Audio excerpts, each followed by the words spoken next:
ارشاد فرمایا حضرت نوح علیہ السلام نے اپنی قوم سے کہ تم اللہ کی حضور استغفار کرو، پھر کیا ہوگا کہ وہ آسمان سے موسلادھار بارش نازل کرے گا اور تمہاری مدد کرے گا مالوں سے، بیٹوں سے، اور تمہارے لیے باغات بنا دے گا اور نہریں جاری کر دے گا۔ تو یہ ساری چیزیں استغفار سے نصیب ہوتی، مال بھی ملتا ہے، بیٹے بھی ملتے ہیں، بارشیں بھی بر وقت برستی ہیں اور نہریں بھی جاری ہوتی ہیں اور اموال کی کثرت بھی نصیب ہوتی ہے۔ تو کثرت کے ساتھ استغفار پڑھیے، اس کا لازمی نتیجہ یہ ہوگا کہ اللہ تعالیٰ مال کی کثرت فرما دے گا، اور مال وہ دے گا جو کثیر بھی ہوگا، حلال بھی ہوگا، طیب بھی ہوگا، اور پاکیزہ بھی ہوگا، اور فراواں بھی ہوگا، اور مبارک بھی ہوگا۔ تو جو مبارک رزق ہوتا ہے وہ مومن کی زندگی کا مقصود ہے۔ دوسری بات، جو کام صبح کے وقت کیے جاتے ہیں ان کاموں میں اللہ نے برکت رکھی ہے۔ کچھ لوگوں کی عادت ہے کہ وہ دیر سے اٹھ کے دیر پہ کاموں پہ جاتے ہیں۔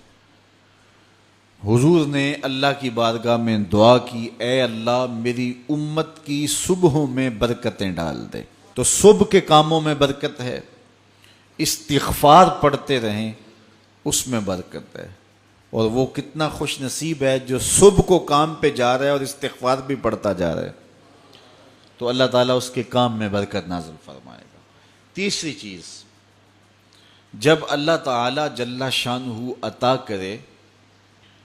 تو اس پر شکر کرے، شکر کرے گا تو اللہ اور زیادہ عطا کرے گا۔ وَلَئِن شَكَرْتُمْ لَأَزِيدَنَّكُمْ، یہ میرے رب کا سچا وعدہ ہے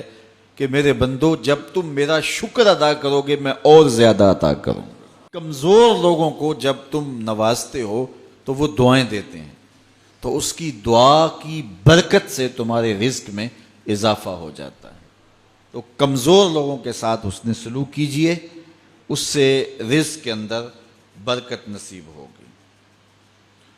ایک اور ذریعہ ہے رزق کے اضافے کا، اور وہ یہ کہ بعض اوقات آدمی کسی اور کو بھی اس میں شریک کر لیتا ہے، کمائی وہ نہیں کرتا لیکن اس کو وہ ساتھ اخراجات میں شریک کرتا ہے۔ اس کی ایک عمدہ مثال حضور کے زمانے میں اس طرح پیش آئی کہ ایک صحابی نے حضور کی خدمت میں آ کے شکایت کی کہ حضور کام کاج میں کرتا ہوں اور یہ جو میرا بھائی ہے یہ کام کاج نہیں کرتا، گھر سے اٹھ کے آپ کے پاس آ جاتا ہے اور صفہ کے چبوترے پہ بیٹھا رہتا ہے اور آپ سے باتیں سنتا رہتا ہے اور حدیثیں یاد کرتا رہتا ہے، تو اس کو بھی چاہیے نا کہ میرے ساتھ کچھ وقت دے اور میری کاروبار میں مدد کروائے۔ اللہ اکبر۔ تو اس نے حضور سے یہ شکایت کی آ کے اپنے بھائی کی، تو حضور نے ارشاد فرمایا شاید تجھے بھی رزق اس کے صدقے سے مل رہا ہو۔ تو اس سے علماء نے ایک بات بیان کی ہے، وہ کہتے ہیں کہ یہ جو طلبائے دین ہوتے ہیں اپنے رزق میں ان کا حصہ شامل کر لو، ہو سکے تو اپنا بھائی یا اپنا ایک بیٹا وقف کر دو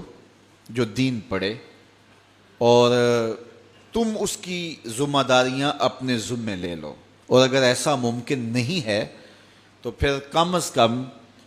کچھ دینی طلباء کی کفالت اپنے ذمے لے لیں، اور جس طرح اپنے بچوں پر خرچ کرتے ہیں خوشی سے، آسودگی سے، اور ان کی ضروریات جس طرح پوری کرتے ہیں اس طرح دینی طلباء کی ضروریات بھی اسی انداز سے پوری کریں،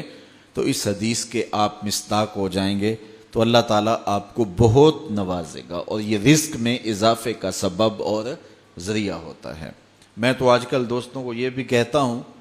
کہ اپنے کاروبار کے اندر جو ہے وہ ادارۃ المصطفیٰ کو شامل کر لو، کچھ فیصد حصہ ادارۃ المصطفیٰ کا رکھ لو، تو تم پھر اپنے کاروبار کے اندر برکتیں اور رحمتیں اترتی ہوئی محسوس کرو گے۔ تو اللہ تعالیٰ جل شانہ اپنی رحمتوں سے ہم سب کو مالا مال فرمائے۔